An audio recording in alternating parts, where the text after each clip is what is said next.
അസ്സലാമു അലൈക്കും വറഹ്മത്തുള്ളാഹി വബറകാതുഹു. അൽഹംദുലില്ലാഹി റബ്ബിൽ ആലമീൻ വസ്സലാത്തു വസ്സലാമു അലാ ഖാതമിൽ അംബിയാഇ വൽ മുർസലീൻ നബിയിനാ മുഹമ്മദിൻ വഅലാ ആലിഹി വസ്വഹ്ബിഹി അജ്മഈൻ വമൻ സാറ അലാ നഹ്ജിഹി വസ്തന്ന ബിസുന്നതിഹി ഇലാ യൗമിദ്ദീൻ. അമ്മാ ബഅദ്. പ്രിയമുള്ള സഹോദരീ സഹോദരന്മാരെ, സത്യവിശ്വാസികളായ നാം ഓരോരുത്തരും വിശുദ്ധമായ റമദാനിനെ പ്രതീക്ഷിച്ചിരിക്കുന്ന ആളുകളാണ്.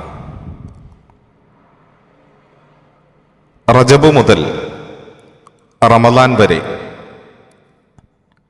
നാം ചിന്തിക്കുമ്പോൾ റജബ് മാസത്തിന് പരിശുദ്ധമായ ദീനുൽ ഇസ്ലാമിൽ പവിത്രത നൽകിയ മാസങ്ങളിൽപ്പെട്ട ഒരു മാസമാണ് റജബ് എന്നതുകൊണ്ട് പലപ്പോഴും നാം അത് ശ്രദ്ധിക്കാറുണ്ട്. അതുപോലെ തന്നെ റമദാൻ അതിൻ്റെ അനുഗ്രഹങ്ങളും അതിൻ്റെ ശ്രേഷ്ഠതകളും തിരിച്ചറിയുന്ന ഏതൊരു വിശ്വാസിയും ആ മാസത്തെയും ഏറെ പവിത്രതയോടെയും ശ്രദ്ധയോടെയും കരുതലോടെയുമാണ് കാണാറുള്ളത്. എന്നാൽ റജബിൻ്റെയും റമദാനിൻ്റെയും ഇടയിൽ വരുന്ന ശഅബാൻ വിശ്വാസികളെ സംബന്ധിച്ചിടത്തോളം ഏറെ പ്രിയപ്പെട്ട ഒരു മാസമായി തീരേണ്ടുന്ന മാസമാണ്. കാരണം ഈ വിഷയത്തിൽ റസൂലുള്ളാഹി സ്വല്ലല്ലാഹു അലൈഹി വസല്ലമ തങ്ങളിൽ നിന്ന് ധാരാളം സ്ഥിരപ്പെട്ട ഹദീസുകൾ നമ്മൾക്ക് കാണാൻ സാധിക്കും. ഒരു മനുഷ്യനെ സംബന്ധിച്ചിടത്തോളം അവൻ കർമ്മങ്ങൾ അനുഷ്ഠിച്ചതുകൊണ്ട് മാത്രം കാര്യമില്ല. ആ കർമ്മങ്ങൾ അള്ളാഹുവിലേക്ക് ഉയർത്തപ്പെടുകയും അള്ളാഹു നമ്മളുടെ അമലുകൾ സ്വീകരിച്ച് നമ്മൾക്ക് പ്രതിഫലം നൽകുകയും ചെയ്യണം. എങ്കിൽ മാത്രമേ നമ്മളുടെ പ്രവർത്തനം കൊണ്ട് നമ്മൾ ധന്യരായി തീരുകയുള്ളൂ. ഓരോ മനുഷ്യൻ്റെയും പ്രവർത്തനങ്ങൾ വാർഷികമായി ഒരു വർഷത്തിൽ പൂർണ്ണമായി അള്ളാഹുവിങ്കൽ സമർപ്പിക്കപ്പെടുന്നത്, അള്ളാഹുവിലേക്ക് ഉയർത്തപ്പെടുന്നത് ശഅബാൻ മാസത്തിലാണ് എന്നാണ് റസൂലുള്ളാഹി സ്വല്ലല്ലാഹു അലൈഹി വസല്ലമ തങ്ങൾ നമ്മളെ പഠിപ്പിച്ചിട്ടുള്ളത്.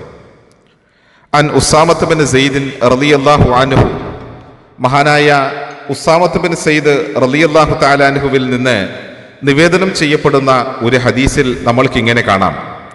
ഖാല റസൂലുള്ളാഹി സ്വല്ലല്ലാഹു അലൈഹി വസല്ലം, അള്ളാഹുവിൻ്റെ റസൂല് പറയുകയാണ്, വഹുവ ഷഹ്റുൻ തുർഫഉ ഫീഹിൽ അഅ്മാലു ഇലാ റബ്ബിൽ ആലമീൻ, ലോകങ്ങളുടെ റബ്ബായ അള്ളാഹുവിങ്കലേക്ക് സൽക്കർമ്മങ്ങൾ ഉയർത്തപ്പെടുന്നത് അതിലാണ് എന്ന് മഹാനായ നബി സല്ലല്ലാഹു അലൈഹി വസല്ലമ തങ്ങൾ നമ്മളെ പഠിപ്പിക്കുകയാണ്. അള്ളാഹുവിൻ്റെ റസൂൽ സല്ലല്ലാഹു അലൈഹി വസല്ലമ തങ്ങൾ ശഅബാൻ മാസത്തിൽ ധാരാളമായി നോമ്പ് അനുഷ്ഠിച്ചിരുന്നു എന്ന ഹദീസുകളിൽ നമ്മൾക്ക് കാണാം. യസൂമു ഷഹ്റൻ അക്സറ മിൻ ശഅബാൻ ലം യകുൻ നബി സല്ലല്ലാഹു അലൈഹി വസല്ലം, അള്ളാഹുവിൻ്റെ റസൂൽ ശഅബാൻ മാസത്തെക്കാൾ ധാരാളമായി മറ്റൊരു മാസങ്ങളിലും നോമ്പനുഷ്ഠിക്കാറുണ്ടായിരുന്നില്ല. സുന്നത്ത് നോമ്പുകളുടെ കാര്യത്തിൽ ശഅബാനിനോളം മറ്റൊരു മാസത്തിലും പ്രവാചകൻ നോമ്പനുഷ്ഠിച്ചില്ല. ഫൈനഹു കാന യസൂമു ശഅബാന കുല്ല, ശഅബാനിൻ്റെ ഭൂരിഭാഗവും മഹാനായ നബി സല്ലല്ലാഹു അലൈഹി വസല്ലമ തങ്ങൾ നോമ്പനുഷ്ഠിക്കാറുണ്ടായിരുന്നു. അതിൻ്റെ കാരണം മറ്റൊന്നും തന്നെയല്ല, തൻ്റെ പ്രവർത്തനങ്ങൾ ലോകരക്ഷിതാവായ അള്ളാഹുവിങ്കലേക്ക് ഉയർത്തപ്പെടുമ്പോൾ താനൊരു നോമ്പുകാരനായ നിലയിൽ തൻ്റെ പ്രവർത്തനങ്ങൾ അള്ളാഹുവിലേക്ക് ഉയർത്തപ്പെടണമെന്നുള്ള ആഗ്രഹം കൊണ്ടാണ് മഹാനായ റസൂലുള്ളാഹി സ്വല്ലല്ലാഹു അലൈഹി വസല്ലമ തങ്ങൾ അപ്രകാരം ചെയ്തിട്ടുള്ളത്. ഒരു റിവായത്തിൽ ആയിഷ ബീവി റളിയല്ലാഹു തആല അൻഹ ഇപ്രകാരം പറയുന്നുണ്ട്. അൻ ഉമ്മിൽ മുഅ്മിനീന ആയിഷ റളിയല്ലാഹു അൻഹ ഖാലത്ത് വലം അറഹു സ്വായിമൻ മിൻ ഷഹ്രിൻ ഖത്ത് അക്സറ മിൻ സിയാമിഹി മിൻ ശഅബാൻ, ശഅബാൻ മാസത്തിലെ നോമ്പിനേക്കാൾ ധാരാളമായി മറ്റൊരു മാസത്തിലും അവിടുത്തെ നോമ്പുകാരനായി ഞാൻ കണ്ടിട്ടില്ല. വളരെ കുറച്ച് ദിവസങ്ങൾ ഒഴികെ ശഅബാൻ മുഴുവനും നബി നോമ്പനുഷ്ഠിക്കാറുണ്ടായിരുന്നു എന്ന് മഹദിയായ ആയിഷ ബീവി റളിയല്ലാഹു തആല അൻഹ പറയുകയാണ്. സഹോദരങ്ങളെ, നാം ഇവിടെ ഒരു കാര്യം തിരിച്ചറിയണം.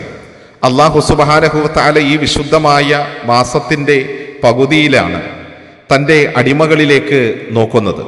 അൻ അബീ മൂസൽ അശ്അരി അൻ റസൂലില്ലാഹി സ്വല്ലല്ലാഹു അലൈഹി വസല്ലം, അബൂ മൂസൽ അശ്അരി റളിയല്ലാഹു തആല അൻഹുവിൽ നിന്ന് റസൂലുള്ളാഹി സ്വല്ലല്ലാഹു അലൈഹി വസല്ലമ തങ്ങൾ പറഞ്ഞതായി നിവേദനം ചെയ്യപ്പെടുന്ന ഒരു തിരുവചനത്തിൽ നമ്മൾക്ക് ഇങ്ങനെ കാണാം. ഇന്നല്ലാഹ ലയത്വലിഉ ഫീ ലൈലത്തിൻ നിസ്ഫി മിൻ ശഅബാൻ ഫയഗ്ഫിറു ലിജമീഇ ഖൽഖിഹി ഇല്ലാ ലിമുശ്രികിൻ ഔ മുശാഹിൻ. പ്രവാചകൻ സ്വല്ലല്ലാഹു അലൈഹി വസല്ലമ തങ്ങൾ പറയുകയാണ്, തീർച്ചയായും അള്ളാഹു ശഅബാൻ പകുതിയുടെ രാവിൽ അവൻ്റെ സൃഷ്ടികളിലേക്ക്, അവൻ്റെ അടിമകളിലേക്ക്, പടപ്പുകളിലേക്ക് നോക്കുക തന്നെ ചെയ്യും. എന്നിട്ട് അവൻ്റെ എല്ലാ സൃഷ്ടികൾക്കും അള്ളാഹു തആല പുറത്തു കൊടുക്കും, മുശ്രിക്കിനും മുശാഹിനും ഒഴികെ. അഥവാ അള്ളാഹുവിലേക്ക് പങ്കു ചേർക്കുകയും അതോടൊപ്പം തന്നെ മുശാഹിൻ എന്ന് പറഞ്ഞാൽ മഹാനായ ഇമാം ഇബ്നുൽ അസീർ റഹിമഹുല്ല പറയുകയുണ്ടായി, ശത്രുതയും പകയും മനസ്സിൽ വെച്ച് നടക്കുന്ന ആള് എന്നാണ്. അഥവാ പരസ്പരം ബന്ധങ്ങൾ വിച്ഛേദിക്കുകയും പരസ്പരം ശത്രുതയും വിദ്വേഷവുമായി ജീവിക്കുകയും ചെയ്യുന്ന ആളുകൾ, അങ്ങനെയുള്ള ആളുകൾക്കൊഴികെ അല്ലാഹു തആല അവരുടെ എല്ലാ പാപങ്ങളും പുറത്തു കൊടുക്കും. മഹാനായ ഇമാം അൽ ഔസാഇ റഹിമഹുല്ല ഈ ഹദീസിനെ വിശദീകരിച്ചുകൊണ്ട് പറഞ്ഞിട്ടുള്ളത്, ഇവിടെ മുശാഹിൻ എന്നതുകൊണ്ട് ഉദ്ദേശം ബിദ്അത്ത് ചെയ്യുന്ന ആളുകളാണ്. അഥവാ അള്ളാഹുവിൻ്റെ റസൂല് നമ്മൾക്ക് കാണിച്ചു തന്ന മതത്തിൻ്റെ, മുസ്ലിം സമൂഹത്തിൻ്റെ പൊതു സത്വത്തിൽ നിന്ന് ഭിന്നിച്ച് നിന്നുകൊണ്ട് ബിദ്അത്തുകൾ പ്രവർത്തിക്കുന്ന ബിദ്അത്തുകാരെയാണ് ഇതുകൊണ്ട് ഉദ്ദേശിക്കപ്പെട്ടിട്ടുള്ളത് എന്ന് മഹാന്മാരായ പണ്ഡിതന്മാർ വിശദീകരിച്ചിട്ടുള്ളത് നമ്മൾക്ക് കാണാൻ സാധിക്കും. നാം ഇവിടെ ഒരു കാര്യം തിരിച്ചറിയുക, ശഅബാൻ 15 റസൂലുള്ളാഹി സ്വല്ലല്ലാഹു അലൈഹി വസല്ലമ തങ്ങൾ ഇത്തരത്തിൽ പറഞ്ഞിട്ടുള്ള ധാരാളം ശ്രേഷ്ഠതകളുണ്ട്. എന്നാൽ ശഅബാൻ 15 പ്രത്യേകമായി ഒരു ബറാഅത്ത് രാവോ, ആ ദിവസത്തിന് പ്രത്യേകമായി ബറാഅത്ത് നോമ്പ് എന്ന പേരിലുള്ള ഒരു നോമ്പോ, അല്ലെങ്കിൽ ആ ദിവസത്തിൽ മറ്റെന്തെങ്കിലും ആചാരാനുഷ്ഠാനങ്ങളോ ഇസ്ലാം പഠിപ്പിച്ചിട്ടില്ല എന്നുള്ളത് നാം തിരിച്ചറിയണം. അഥവാ അള്ളാഹുവിൻ്റെ റസൂലിൽ മാതൃകയില്ലാത്ത ഒരു കാര്യം നാം ചെയ്യുമ്പോൾ അതിൻ്റെ പേരിൽ നാം അള്ളാഹുവിൻ്റെ മുന്നിൽ കുറ്റക്കാരായി തീരുമെന്നുള്ള കാര്യവും നാം ഓർക്കുക.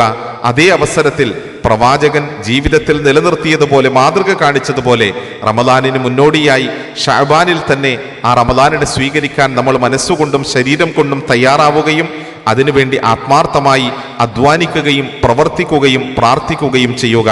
അള്ളാഹു അനുഗ്രഹിക്കട്ടെ. അസ്സലാമു അലൈക്കും വറഹ്മത്തുള്ളാഹി വബറകാതുഹു.